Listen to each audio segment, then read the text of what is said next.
They had to have been still under their one-child policy. This impacts them deeply psychologically. Everybody talking about, I don't know what it's like to have brothers and sisters. Like community was different. She was holding up this sign that said, the judicial system in China is broken. The people in the countryside are being oppressed. That's all I got to read because she was arrested within 2 minutes. And then they opened the door of one of the closets. There's a false wall and then a room where 50 to 70 people are gathered. Ruslan. I started my life after college. I was an English literature major. And then I actually graduated and moved to China. I was a missionary for almost 5 years. Loved it. Incredible time of life. Was this, because aren't they more hardcore against missionaries now? Yes. Okay. I was there in a different moment. It was from 2006 to 2011. Yeah. Interestingly, it was a time where a lot of people felt like China was opening, or were, like the internet, Google had just opened in China. There was this idea that China was on like a cracking the door. It quickly turned around circa 2011, 12. My wife went to China for a month right around 2006, 2007. So around that same time. We might have overlapped. Yeah, to teach English. To teach English. Right. Yeah. Yeah, I was a Chinese student studying at a university, and we were serious. I mean, we learned the language as best as we could. Wait, can you speak Chinese? Klein. Whoa! Anybody listening is gonna be like, wait a minute, his tones are wrong. Yeah. I could speak actually quite well by the end of my 5 years there. I was giving sermons in Chinese. No. My listening comprehension was still tough. My wife was awesome. So as a pair, she could understand everything that people were saying, and I could speak, and there's a little bit, some dynamic there. But wow. Okay, learning Chinese. So you're there for 5 years. Yeah, I was there as a student / missionary. That's right. Okay. That's right. And I had a really important experience on the streets of Shanghai, China. I think this was like about 2010. I can't quite remember. But I was on what's the Times Square of China. And I saw 4 things in 5 minutes.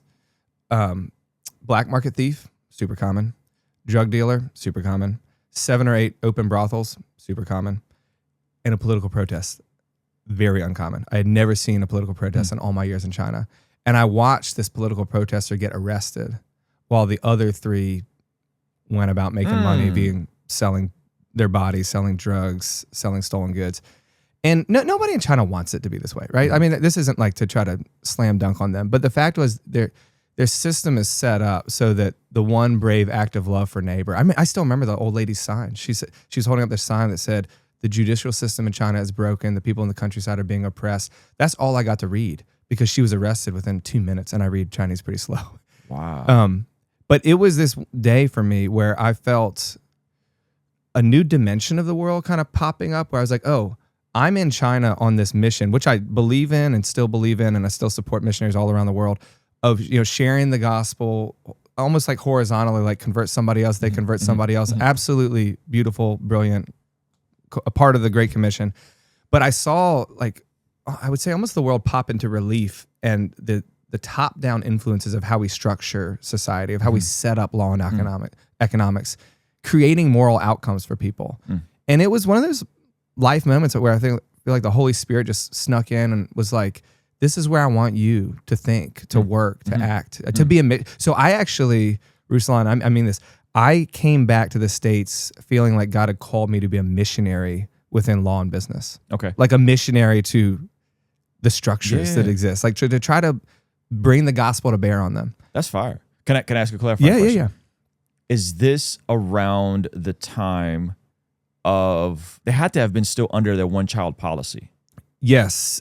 When I was there, they were altering the one-child policy to, if both of your parents were only children, then you could have 2 children. So they were to like a replacement rate policy. I'm not sure where they are right now. Yeah. Massive. I will tell you from knowing, and by the way, loving, like I absolutely love the Chinese people, but from knowing and spending so much time with them, this impacts them deeply psychologically. It is weird to have a nation of only children, to have a nation of people without siblings. Have you seen the One Child Policy documentary on Amazon? I have not watched it now. It's dark. Is it? It's really dark. I mean, it's a dark idea. They go through and tell the backstory, tell it all. They lifted in 2015, I believe. That sounds about right, yeah. And they interview women who were forced into abortions. Yes. They interview the abortion doctors.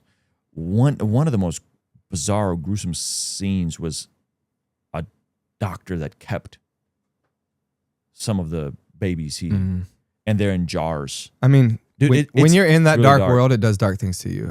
I'm not surprised. And so had you encountered people that had gone through the consequences, the forced abortions of some of this one-child policy? I don't think I knew. I bet I met people. No one's coming to mind that was a product of the forced abortion territory. But the impact for me was mostly meeting all these single children and just everybody talking about, I don't know what it's like to have brothers and sisters. Like community was different. They had to relearn as they grew older, and particularly for followers of Jesus, which was cool because you would see they people don't have cousins either. If they're all in, they probably don't have a lot of cousins. Yeah, the family structures are just thinned out. Yes, and so there's a lot. We struggle in the West with isolation. There's a lot of isolation coming from that, even though the Chinese people are in general a much more communal people than we Westerners are. So, yeah, it was.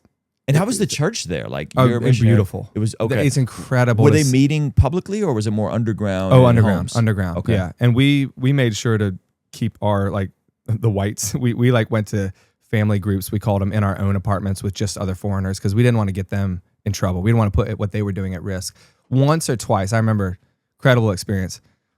Getting invited to a Chinese house church, and I got the instructions like wear a hoodie, like walk up, keep your head down. Knock on this door, and I kid you not, I knock on the door, I walk into what feels like a big walk-in closet, and I'm like, what is going on? And then they open the door of one of the closets, there's a false wall, and then a room where 50 to 70 people are gathering, singing in whispers. I will never forget it. I will never forget it. I mean, this is 2010. Wow. Like, this is like modern history. This is happening. This is crazy. But it's amazing. Like what the Lord is doing in their underground churches. And doing in the people there, because they know when they convert and they're like, I'm not going to have an abortion, or I'm not going to do this, or I'm not going to say that. They take it seriously because it's not convenient to start following Jesus in China.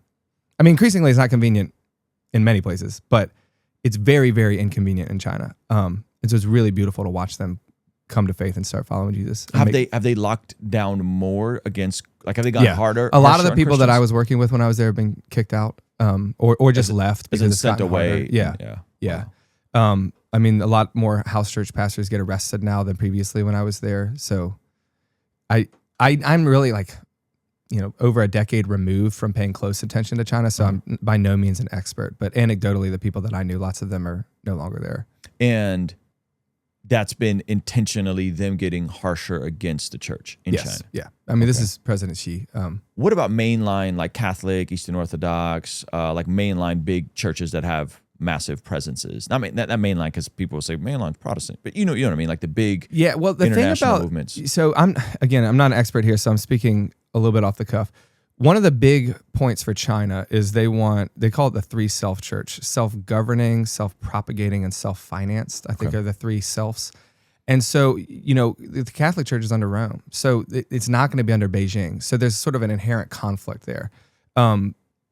Most Protestants are like, we're gonna share the gospel, we're gonna propagate, we're gonna speak about whatever we want, and that is a no-no for the three self-church in China. So the three self-church is the churches that are allowed in China? The three self-church came about after Mao, when the Communist Party said, okay, you know what, we can do some Christianity. It's just going to be Chinese governed, Chinese propagated, and Chinese funded Christianity.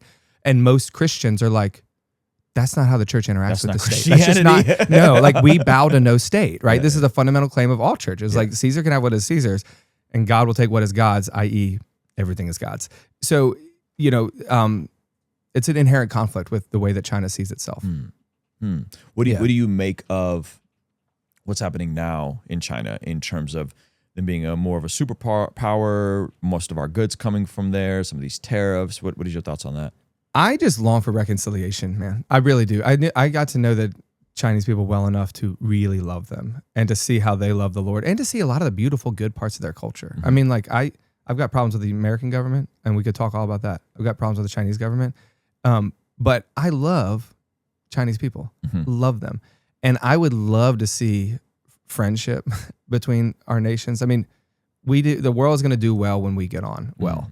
But unfortunately, they do have some bad and dangerous policies that deserve really, really pushing back against. So I'll leave it there, but I long for the best, and I cannot wait to see them in the kingdom. I mean, the Chinese believers that I knew, they are great brothers and sisters. Yeah. So if you want to see the full extended version of this conversation, as well as all of our future conversations, have access to the chat, be able to ask our guests questions, you could sign up for a free 7-day trial.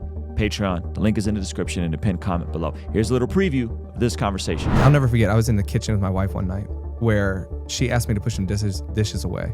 And I took them from her and I looked at them and I handed them back, said, I don't know where these go. Because my mind was getting so weird and thin.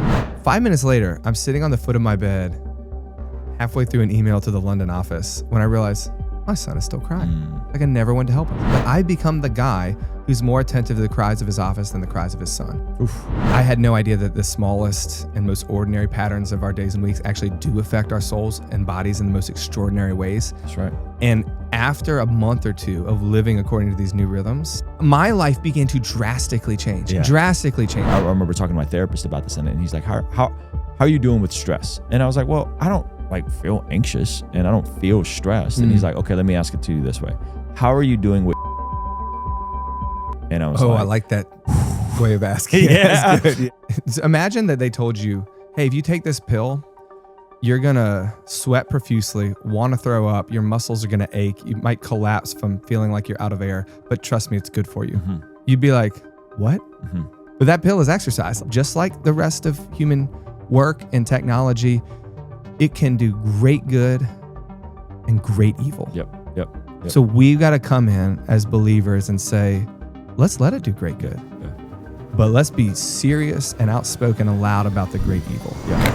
Ruslan.